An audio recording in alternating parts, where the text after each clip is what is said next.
Hello students. तो जैसा कि आप लोगों को पता है या पता ही होगा कि केमिस्ट्री का अभी हम स्टैंडर्ड 10 का एक चैप्टर जिसका नाम एसिड बेसेस एंड सॉल्ट है, उसी का ही कंटिन्यूएशन कर रहे हैं। तो उसी सीरीज को आगे बढ़ाते हुए हम आज ये पार्ट 3 वीडियो में बेसेस और अल्कली के प्रॉपर्टीज को डिस्कस करने वाले हैं। ठीक है, तो आप रेडी हो जाएं। तब तक जो इस चैनल पे नए हैं वो इस चैनल को सब्सक्राइब जरूर करें। Without wasting any time further हम अपना वीडियो स्टार्ट करते हैं।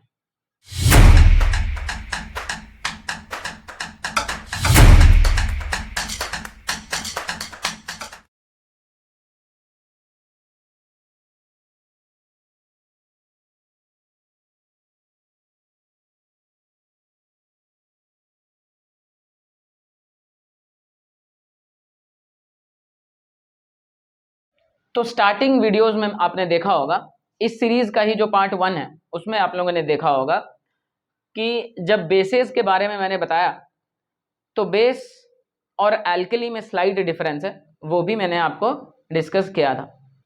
ठीक है, तो क्या डिफरेंस है दोनों में? Bases are those compounds. पहले तो एसिड्स के बारे में कुछ रिकॉल कर लेते हैं। एसिड्स क्या होता है?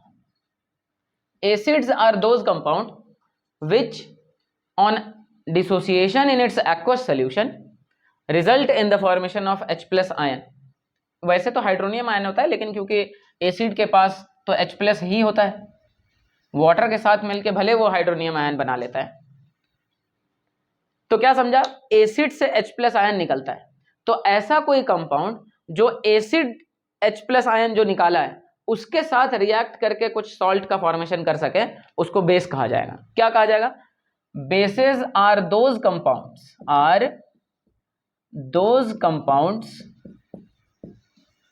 which react with H+ ions of acids। जो H+ आयन कहां से आया है? एसिड से आया है। अगर वो H+ आयन के साथ कोई ऐसा कंपाउंड रिएक्ट कर सकता है और क्या प्रोडक्ट फॉर्म करेगा? To form salt and water only, salt and water only. तो ऐसा कंपाउंड्स को क्या कहा जाएगा? बेसिस। तो बेसिस आर हर वो कंपाउंड जो एसिड के द्वारा दिया गया H+ आयन के साथ रिएक्ट करके सॉल्ट और वाटर बनाने का क्षमता रखता है। क्लियर है? तो जैसे copper oxide, calcium oxide, sodium hydroxide, ये सब क्या है? कॉपर ऑक्साइड और कॉपर हाइड्रोक्साइड। उसी तरह हर मेटल का ऑक्साइड और हाइड्रोक्साइड आर बेसिस। ठीक है,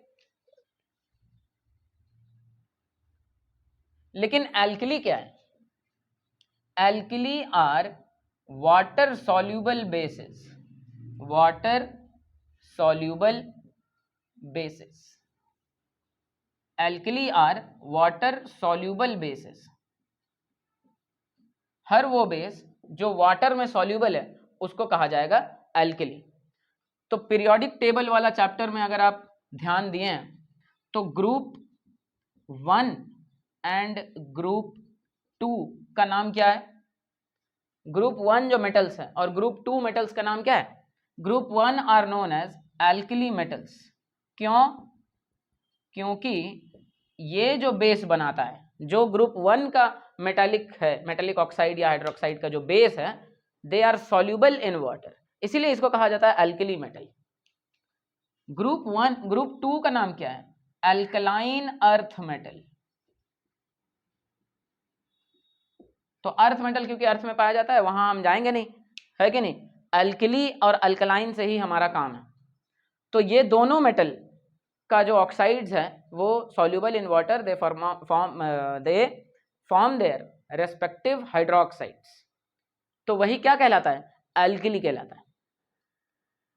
आपको ध्यान में रखना होगा कि एल्कली और बेस में यही डिफरेंस है। एल्कली भी एसिड के साथ मिलके सॉल्ट और वाटर का प्रोडक्शन करता है, लेकिन बेस और एल्कली में क्या फर्क है?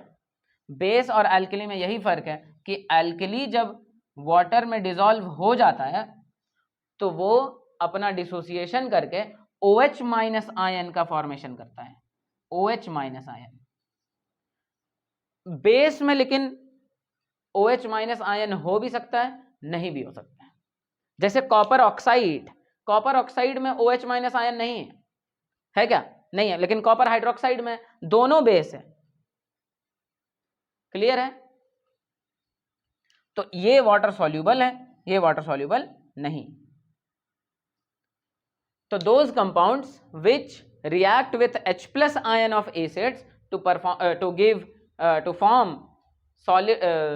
form salt and water only, उसको कहा जाएगा बेस। लेकिन हर वो कंपाउंड्स जो एक्वस सोल्यूशन में डिसोसिएट होने के बाद OH minus ion as the only negatively charged ion, ये भी बहुत इंपॉर्टेंट है। जैसे एसिड में आप लोगों ने पढ़ा होगा कि एसिड्स आर कंपाउंड जो कि सिर्फ H plus ion as the positively charged ion निकालता है, only positively charged ion H plus. उसी तरह एल्कली आर कंपाउंड जो डिसोसिएशन के बाद OH minus as the only negatively charged ion. बहुत ज्यादा इंपॉर्टेंट लाइन है, only negatively charged ion.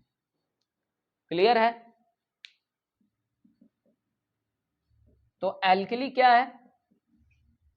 Which dissociate to give OH minus ions as the only negatively charged ions।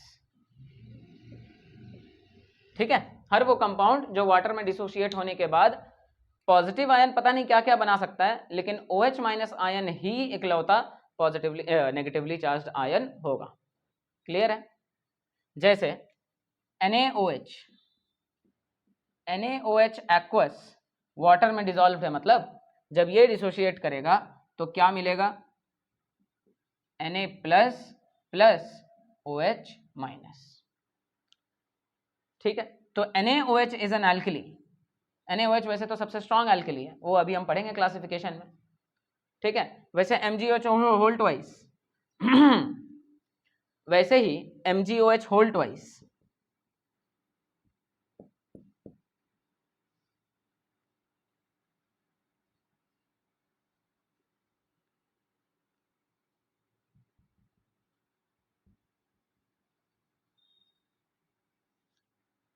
तो balance करने के बाद ये 2OH माइनस हो जाएगा, है कि नहीं? तो ये सब क्या है? ये एल्कली। तो हम क्लासिफिकेशन ऑफ एल्कली की तरफ बढ़ते हैं।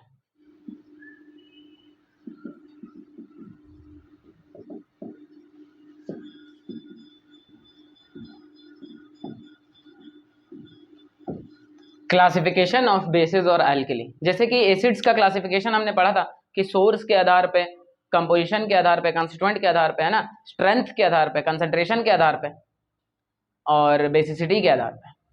उसी तरह क्लासिफिकेशन ऑफ बेसिस और एल्कली भी अलग अलग क्राइटेरिया पे डिवाइड किया गया है। पहला जो है वो स्ट्रेंथ के अनुसार किया गया है, on the basis of strength of base और एल्कली। दो टाइप का है, स्ट्रॉन्ग और वीक। ठीक है? कंसंट्रेशन के आधार पे,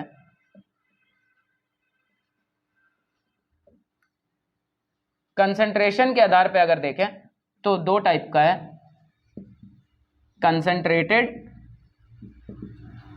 कंसंट्रेटेड एल्कली और dilute alkali.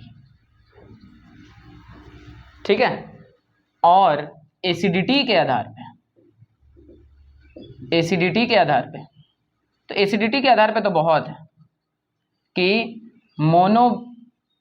Mono acidic, di acidic, tri acidic, mono acidic, di acidic और ट्राई एसिडिक। अभी हम इतना ही पढ़ के चलेंगे। तो आप इसको एसिड के साथ, एसिड का क्लासिफिकेशन के साथ कंपेयर अगर करेंगे तो आपको समझ में आएगा ये तो सेम है कि नहीं? जैसे स्ट्रेंथ का मतलब क्या होता है पहले आपको समझना होगा कि कोई भी कंपाउंड अगर जब डिसोसिएशन होता है तो कंप्लीट डिसोसिएशन करके आयन का फॉर्मेशन हो रहा है या फिर पार्शियल डिसोसिएशन कर रहा है। अगर कंप्लीट डिसोसिएशन हो रहा है, complete dissociation,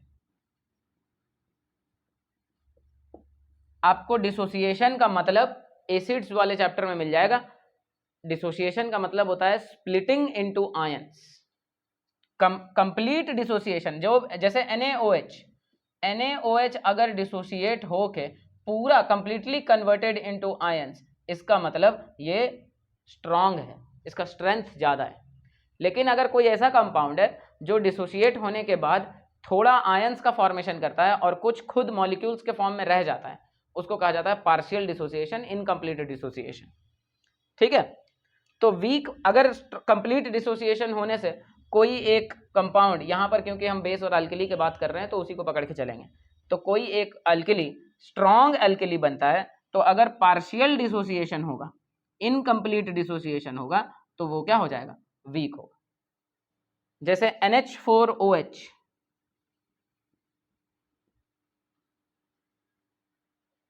is a weak alkali, और NaOH या MgOH होल ट्वाइस जो ग्रुप 1 और ग्रुप 2 का बताया था, वो सब क्या है, स्ट्रॉन्ग है। तो strong alkali, weak alkali, clear हुआ होगा। कंसंट्रेटेड और डाइल्यूट, पहले तो कंसंट्रेशन का मतलब समझना होगा कि कंसंट्रेशन का मतलब क्या होता है कि एक्वस सोल्यूशन ऑफ कोई भी एल्किली में कितना पानी है, कितना वाटर है और कितना खुद वो एल्किली है। तो percentage of alkali in its aqueous solution is termed as its concentration in its solution. Clear है। तो अगर एल्किली है या जो बेस है उसका कंसंट्रेशन ज्यादा है देन वाटर, तब तो वो कहलाएगा कंसंट्रेटेड एल्किली। जैसे 1 लीटर सोल्यूशन में 1 लीटर सोल्यूशन में अगर एल्किली मान लीजिए कि 600 ml है और वाटर 400 ml है, तो वो कंसंट्रेटेड है। उससे ज्यादा कंसंट्रेटेड और अगर बनाना है तो आप 800 ml एल्किली और 200 ml वाटर लीजिए, तब भी सोल्यूशन बनेगा, है कि नहीं। और अगर वाटर का कंसंट्रेशन ज्यादा है, अगर वाटर 800 ml है और 200 ml खाली कोई एक बेस है, तब वो हो जाएगा डाइल्यूट, कि वाटर इज मोर देन क्या, एल्किली, तब वो बन जाएगा डाइल्यूट एल्किली। तो ये तो हर एल्किली कंसंट्रेटेड फॉर्म में भी हो सकता है, हर एल्किली डाइल्यूट फॉर्म में भी एग्जिस्ट कर सकता है। तो इसका कोई स्पेसिफिक एग्जांपल नहीं होता है, लेकिन यहाँ स्पेसिफिक है कि NH4OH में कंप्लीट डिसोसिएशन होता ही नहीं है, तो वो कभी स्ट्रांग नहीं हो पाएगा। ठीक है। एसिडिटी क्या होता है, वो नहीं जो आप सोच रहे हैं। एसिडिटी नहीं होता है कि इनो खाएं और 6 सेकंड में एसिडिटी खत्म। एसिडिटी का मतलब क्या होता है, अभी एल्कली का डेफिनेशन हमने पढ़ा कि डिसोशिएट होने के बाद OH- ion as the only negatively charged ion produce करेगा। ठीक है। तो एक मॉलिक्यूल ऑफ कोई भी कंपाउंड, कोई भी एल्कली कितना मॉलिक्यूल्स, कितना आयंस प्रोड्यूस कर रहा है OH- आयन, तो उस हिसाब से वो जो नंबर है, नंबर एसिडिटी का मतलब लिख देते हैं कि acidity is defined as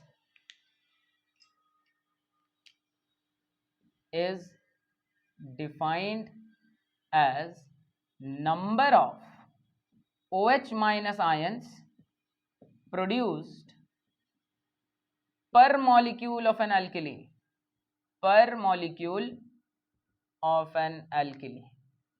when it undergoes dissociation in its aqueous solution। ये भी आपको जोड़ना बहुत जरूरी है। तो एसिडिटी का डेफिनेशन क्या हुआ, ये एक प्रॉपर्टी है, ये एक नंबर है, सॉरी। एसिडिटी का मतलब क्या हुआ, ये एक नंबर है। क्या नंबर है, number of OH- ion produced, कि एक OH- आयन निकल रहा है या 2 OH- आयन निकल रहा है, 3 OH- आयन निकल रहा है, कब, जब 1 मॉलिक्यूल ऑफ कोई भी बेस या alkali undergoes dissociation in its aqueous solution. ठीक है। तो उसके आधार पर अगर एक OH- आयन निकलता है तो वो हो गया 1 OH- अगर निकलता है तो वो हो गया मोनो एसिडिक बेस, और अगर 2 OH- आयन निकलता है तो वो हो गया डाई एसिडिक बेस, और अगर 3 OH- आयन निकलता है तो वो हो गया ट्राई एसिडिक बेस। तो मोनो एसिडिक का एग्जाम्पल आप लिखिए NaOH, इसका डिसोसिएशन करके मैं दिखाऊंगा अभी कि NaOH डिसोसिएट करेगा तो एक OH माइनस आयन निकलेगा। ये देखिए NaOH dissociate to give Na plus plus OH minus, तो एक OH माइनस आयन निकला from one molecule of NaOH, तो इसका मतलब NaOH is mono acidic base. ठीक है। Di acidic magnesium hydroxide, magnesium hydroxide जब डिसोशिएट होगा तो Mg2 plus plus 2OH minus, तो एक मॉलिक्यूल ऑफ OH माइनस, एक molecule of magnesium hydroxide 2 OH minus ion produce करता है, तो इसका मतलब magnesium hydroxide is di acidic. उसी तरह एल्यूमिनियम हाइड्रोक्साइड का डिसोसिएशन आप जब करवाएंगे तो आपको 3 OH माइनस आयन मिलेगा, वो होगा try acidic base. Hope clear हो गया होगा ये concept, classification of bases and alkalis. बहुत बढ़िया, आगे बढ़ते हैं।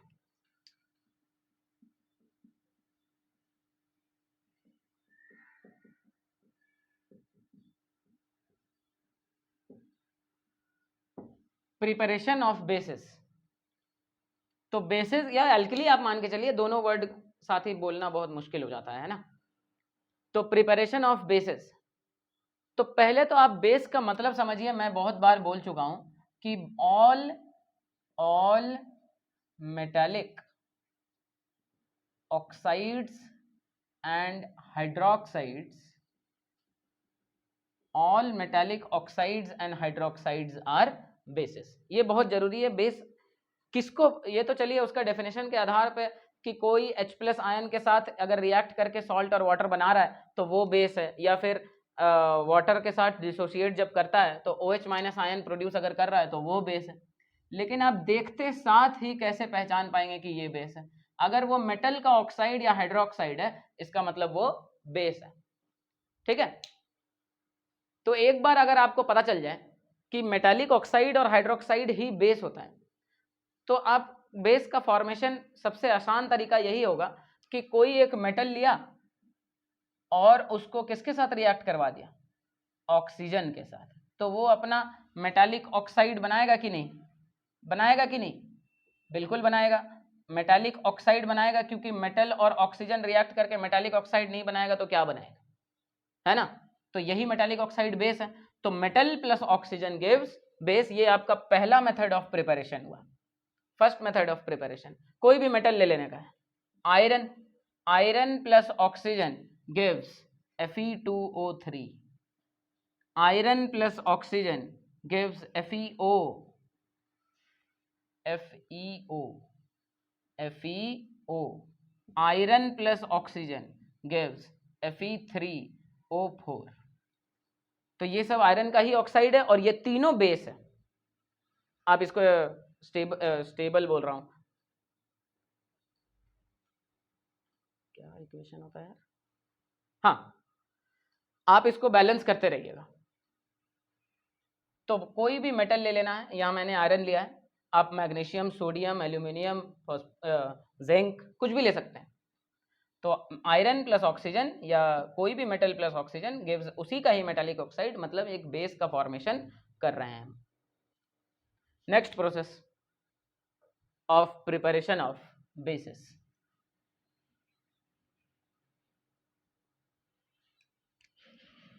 ये तो हो गया मेटल ऑक्साइड का फॉर्मेशन। अब हम मेटल ऑक्साइड का फॉर्मेशन कर लिए, लेकिन मेटालिक हाइड्रोक्साइड भी तो बेस होता है।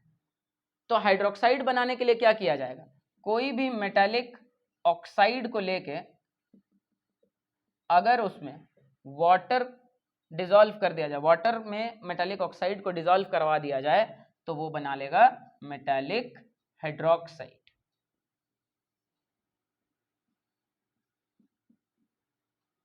ठीक है, मेटालिक हाइड्रोक्साइड भी बेस है। तो ये दूसरा मेथड हो गया। Na2O, Na2O ये क्या है? सोडियम ऑक्साइड है, जो कि कैसे बना होगा? Sodium plus oxygen gives sodium oxide. और यही सोडियम ऑक्साइड को वाटर में अगर डिसॉल्व करा दिया जाए, क्योंकि ये अल्कली, ये वाटर सॉल्युबल बेस है, तो ये बना लेगा NaOH, सोडियम हाइड्रोक्साइड। तो मेटालिक हाइड्रोक्साइड भी बेस होता है। उसी तरह magnesium hydroxide, calcium hydroxide, potassium hydroxide आप लीजिए और उसको वाटर में डिसॉल्व करके उसका हाइड्रोक्साइड बनवाइए। एल्यूमिनियम हाइड्रोक्साइड, एल्यूमिनियम ऑक्साइड लेके वाटर में अगर डिसॉल्व करा दिया जाए तो एल्यूमिनियम हाइड्रोक्साइड, ये भी बेस है। तो आप दो मेथड पढ़ लिए जो कि बहुत इंपॉर्टेंट मेथड है और सबसे आसान है। उसका डेफिनेशन से ही हमें पता चल रहा है कि भाई मेटल और ऑक्सीजन मिलकर तो मेटल ऑक्साइड बनाएगा और मेटल ऑक्साइड और वाटर मिलके ही मेटल हाइड्रोक्साइड बनाएगा, है ना। तो ये दो मेथड आपको याद रहना चाहिए।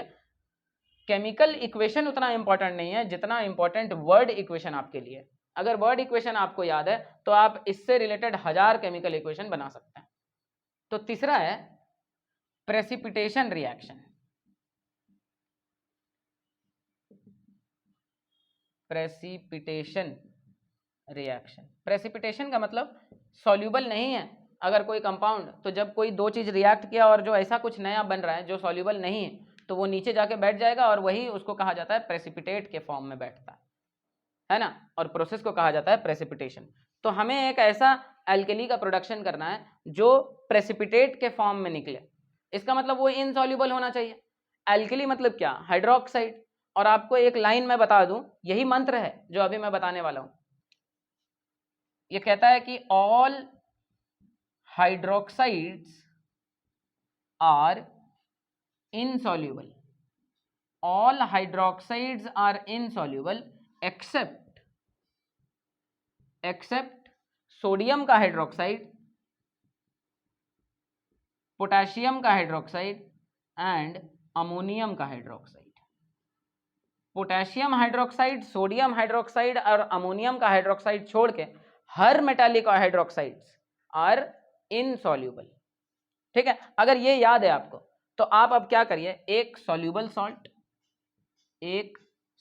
सॉल्ट प्लस दूसरा सॉल्यूबल सॉल्ट जो कि हाइड्रोक्साइड होना चाहिए गिव्स एक ऐसा सॉल्ट जो कि सॉल्यूबल है प्लस एक ऐसा सॉल्ट जो कि इनसॉल्यूबल है, और यही हमारा रिक्वायर्ड बेस है। एक सॉल्यूबल सॉल्ट, एक सॉल्यूबल हाइड्रोक्साइड, एक सॉल्ट निकलेगा प्रोडक्ट में जो सॉल्यूबल होगा, और जो दूसरा हाइड्रोक्साइड निकलेगा वही बेस हमारा होगा रिक्वायर्ड जो कि इनसॉल्यूबल। तो क्या कह रहा है प्रेसिपिटेशन रिएक्शन कि कोई एक सॉल्यूबल सॉल्ट लेना है, ले लेते हैं।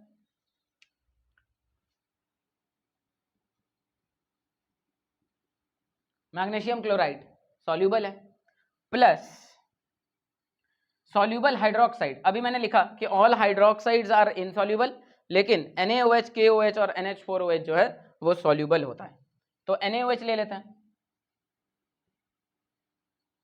अब आप मेटल एक्टिविटी सीरीज अगर पढ़िएगा तो मैग्नीशियम जो है वो सोडियम के नीचे है मेटल रिएक्टिविटी सीरीज में। इसका मतलब सोडियम का ताकत जो है, मेटालिक कैरेक्टर, मेटालिक ताकत जो है वो मैग्नीशियम से ज्यादा है। तो सोडियम जैसे ही आएगा मैग्नीशियम क्लोराइड के पास, ये क्या करेगा, मैग्नीशियम को हटा के खुद क्लोरीन के साथ जुड़ जाएगा, तो क्या बनाएगा NaCl प्लस। तो Mg बेचारा क्या करेगा, Mg के पास और कोई चारा नहीं है, वो OH माइनस, इसका जो OH माइनस आयन बचा है उसके साथ जाके जुड़ जाएगा, बनाएगा MgOH होल ट्वाइस। और मैग्नीशियम हाइड्रोक्साइड सॉल्यूबल है या इनसॉल्यूबल है वो आपको ये लाइन से मिल जाएगा। कहा था मैंने कि यही मंत्र है, all hydroxides are insoluble except NaOH, KOH, NH4OH। तो MgOH होल ट्वाइस जो है वो सॉल्यूबल नहीं है, तो इसीलिए वो प्रेसिपिटेट के फॉर्म में आपको मिलेगा, प्रेसिपिटेट। ठीक है, तो ऐसा और भी प्रेसिपिटेशन रिएक्शंस आप सॉल्व करिए, किताब पढ़िए। अगर कोई रिएक्शन समझने में दिक्कत आता है तो कमेंट्स में उसके बारे में जरूर जिक्र कर दीजिएगा, मैं आपको वहीं पर रिप्लाई देके उसका सॉल्यूशन बताऊंगा। ठीक है, नेक्स्ट मेथड की ओर बढ़ते हैं।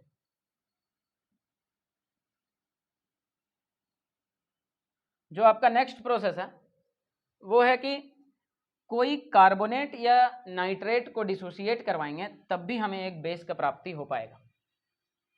कोई एक नाइट्रेट और कार्बोनेट, कोई स्पेसिफिक है, सब नाइट्रेट और कार्बोनेट का डिसोसिएशन पॉसिबल नहीं है, तो सम नाइट्रेट्स और सम कार्बोनेट्स डिसोसिएट का मतलब क्या होता है, स्प्लिट करना। और डिकम्पोज भी बोल सकते हैं उसको, टूट जाना, डिकम्पोज टू गिव बेस। जैसे कि एक एग्जांपल अगर लूं,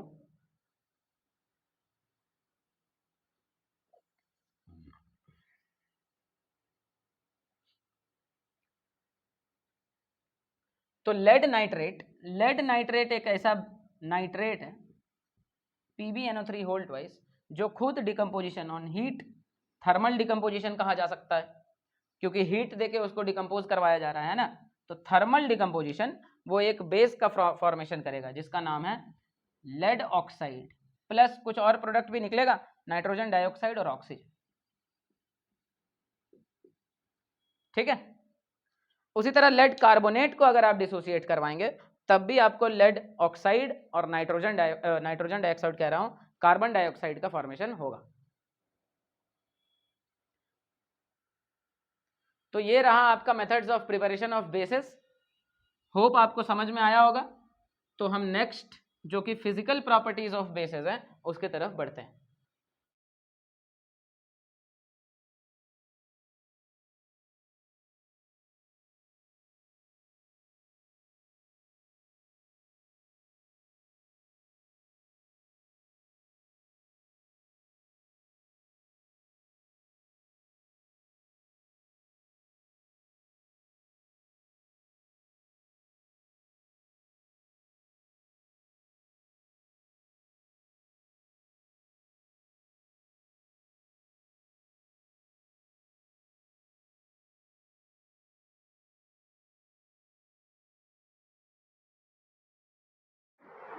तो ये आपका फिजिकल प्रॉपर्टीज ऑफ बेसिस है कि all alkalis are bitter in taste, हर एल्कली विथ नो एक्सेप्शन, है ना।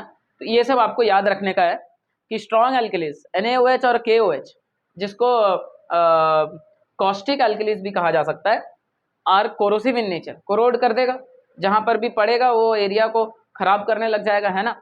वुड पे पड़ा, स्किन में पड़ा, कहीं पर भी। एक्शन ऑन इंडिकेटर्स, तो इंडिकेटर्स अलग अलग टाइप का है, आपको पता है कि लिटमस पेपर एक टाइप का इंडिकेटर है, ब्लू कलर रेड कलर पे आता है। तो मॉइस्ट रेड लिटमस पेपर को या लिटमस का सोल्यूशन को, रेड सोल्यूशन होना चाहिए, उसको ब्लू कलर में चेंज कर देगा हर बेस या हर एल्कली। ठीक है, और भी इंडिकेटर्स हैं, मिथाइल ऑरेंज है, फेनोल्फ्थालीन है, तो उस पे क्या एक्शन है वो हम देखते हैं।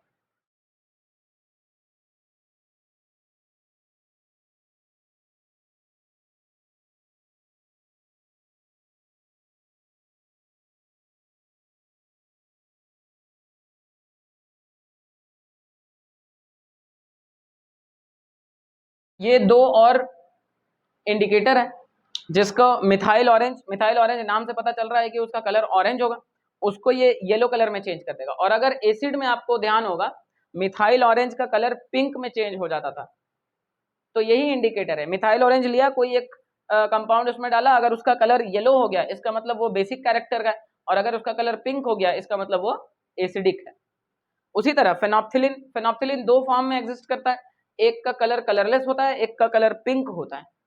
तो पिंक वाला फेनोल्फ्थालीन में एसिड का सॉरी बेस का कोई इंडिकेशन नहीं है, तो कलरलेस जो फेनोल्फ्थालीन है उसको पिंक कलर में वो चेंज करता है।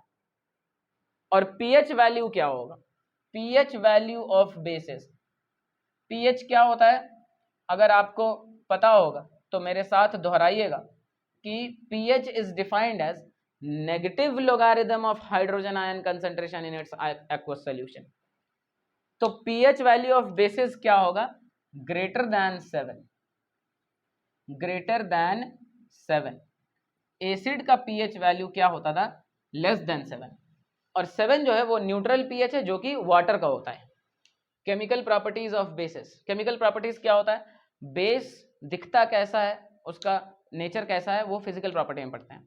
केमिकल प्रॉपर्टी का मतलब वो कोई दूसरे कंपाउंड के साथ जब कॉन्टैक्ट में आता है तब किस तरह का रिएक्शन शो करता है, उसे केमिकल प्रॉपर्टीज कहा जाता है। तो बेसिस जो है वो एसिड्स के साथ जब रिएक्ट करेगा तो क्या फॉर्म करेगा, सॉल्ट एंड वाटर। एसिड्स के टाइम में भी ये रिएक्शन हमने पढ़ा था, बहुत ही मशहूर रिएक्शन है, नाम क्या है इसका, न्यूट्रलाइजेशन रिएक्शन। सबको पता होगा, कुछ नया चीज नहीं है। कोई भी बेस ले लेना है, उसके साथ कोई भी एसिड के साथ रिएक्शन करना है, तो प्रोडक्ट में सॉल्ट और वाटर मिलेगा। इसका एग्जांपल्स मैं आप लोग के ऊपर छोड़ रहा हूं, आप खुद करिएगा, ठीक है। दूसरा जो केमिकल प्रॉपर्टी है वो अभी हमने पढ़ा कि कोई भी सॉल्यूबल सॉल्ट के साथ अगर हम सॉल्यूबल बेस को रखें, सॉल्यूबल बेस मतलब hydroxide, soluble hydroxide, so all hydroxides are insoluble except sodium का हाइड्रोक्साइड, पोटेशियम का हाइड्रोक्साइड और अमोनियम का हाइड्रोक्साइड। तो यही तीन हाइड्रोक्साइड में से कोई एक लेना है और साथ में कोई एक सॉल्यूबल सॉल्ट लेना है। तो प्रोडक्ट में हमें मिलेगा soluble salt plus insoluble base, insoluble hydroxide, जो कि क्या है, बेस है, इनसॉल्यूबल हाइड्रोक्साइड। क्लियर है? ये अभी हमने पढ़ा उसका प्रिपरेशन में, क्योंकि बेस का प्रिपरेशन में भी है और बेस दूसरे के साथ रिएक्ट कैसे कर रहा है, तो ये उसका केमिकल प्रॉपर्टी भी है कि नहीं। ये भी रिएक्शन का एक नाम है, इसका नाम क्या है, precipitation reaction. Precipitation reaction, precipitate हो जा रहा है क्योंकि वो इनसॉल्यूबल है, तो वो प्रेसिपिटेट होके नीचे जो भी हम वेसल में कर रहे होंगे एक्सपेरिमेंट, तो वो वेसल के नीचे बॉटम में जाके वो बैठ जाएगा। क्लियर है? तो इसका भी हमने एक रिएक्शन किया हुआ है कि कोई एक सॉल्यूबल सॉल्ट ले लीजिए आप, FeCl2 ले लीजिए, all chlorides are soluble, soluble base NaOH NH4OH, ठीक है। तो प्रोडक्ट में क्या मिलेगा, FeOH होल ट्वाइस है या FeOH होल थ्राइस, क्योंकि यहाँ पर 2 है ऑक्सीडेशन स्टेट उसका, तो आप फेरस हाइड्रोक्साइड का फॉर्मेशन होगा, ferrous hydroxide, FeOH whole twice, और all hydroxides are insoluble except वो तीन तो है ही, तो वो तीन को छोड़ के आयरन हाइड्रोक्साइड है, तो ये इनसॉल्यूबल होगा। बचा क्या, बचा अमोनियम क्लोराइड, तो NH4Cl। NH4Cl एक आयनिक कंपाउंड है, आपने पढ़ा होगा कोवेलेंट बॉन्डिंग और इलेक्ट्रोवेलेंट बॉन्ड वाला चैप्टर में, कि ये ऐसा कंपाउंड है जिसमें तीनों बॉन्ड का प्रेजेंस है, आयनिक, इलेक्ट्रोवेलेंट और कोऑर्डिनेट, आयनिक, कोवेलेंट और कोऑर्डिनेट। चलिए, तो न्यूट्रलाइजेशन रिएक्शन और प्रेसिपिटेशन रिएक्शन, यही दो केमिकल प्रॉपर्टी है, और जो भी दूसरा प्रॉपर्टी आपको बताया जाएगा कहीं भी, वो इसी का ही सब पार्ट होगा। तो हमें यही दो मेजर केमिकल प्रॉपर्टी पढ़ना है, एक न्यूट्रलाइजेशन रिएक्शन और एक प्रेसिपिटेशन रिएक्शन। क्लियर है? अब बेसिस, ये हमारा प्रॉपर्टीज ऑफ बेस और बेस क्या होता है, किस तरह दूसरे के साथ रिएक्ट करता है, वो सब खत्म हो गया। कुछ इंपॉर्टेंट बेस है जो डेली यूज में, डेली लाइफ में हमारा यूज आता है, तो उसके बारे में हम डिस्कशन कर लेते हैं। यहां आपका बेसिस कंप्लीट हो जाएगा।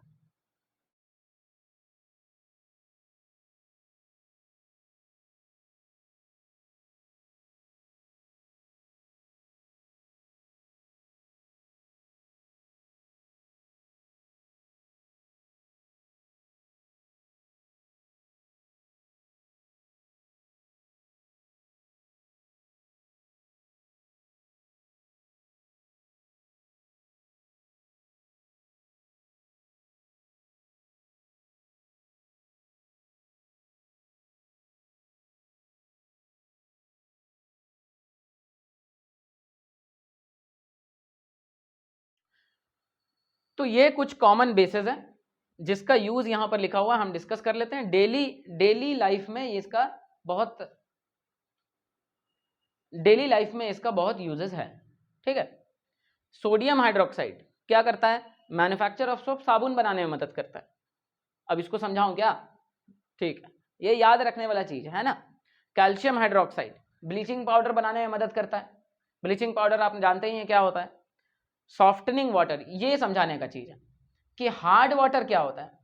हार्ड वाटर, सॉफ्ट वाटर, मैं हाइड्रोजन चैप्टर पढ़ाऊंगा आप लोगों को, उस पर मैं इसमें डिटेल पे डिस्कशन करूंगा। अभी के लिए आप इतना समझ के रखिए कि हार्ड वाटर वो वाटर है जिससे साबुन जो है वो लैदर इजीली नहीं बनाता है, लेदर नहीं, लैदर, लैदर मतलब होता है साबुन का वो फेन, झाग, है ना, वो इजिली अगर फॉर्मेशन नहीं हो रहा है कोई वाटर के साथ, तो इसका मतलब the water is hard in nature, उसको सॉफ्ट करने में मदद करता है।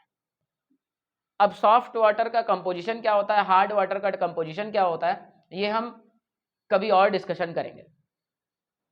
मैग्नीशियम हाइड्रोक्साइड यूज्ड एज एंट एसिड, मतलब ये न्यूट्रलाइजेशन करने के लिए काम आता है। एसिड कोई एसिड है, उसको न्यूट्रलाइज करने में, न्यूट्रलाइजेशन रिएक्शन आपको पता ही है कि acid plus base give salt and water.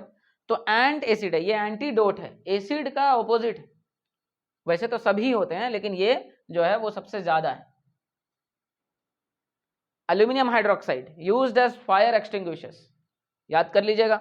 Ammonium hydroxide removes grease stain, grease का मतलब आपको पता है, उसका दाग हटाने के लिए जो सर्फ डिटर्जेंट वगैरह में जो यूज होता है वो अमोनियम हाइड्रोक्साइड है। इससे पहले एसिड्स में हमने पढ़ा था ऑक्सैलिक एसिड के बारे में, वो क्या करता था, वो भी स्टेन रिमूव करता था, वो इंक स्टेन रिमूव करने में हेल्प करता था।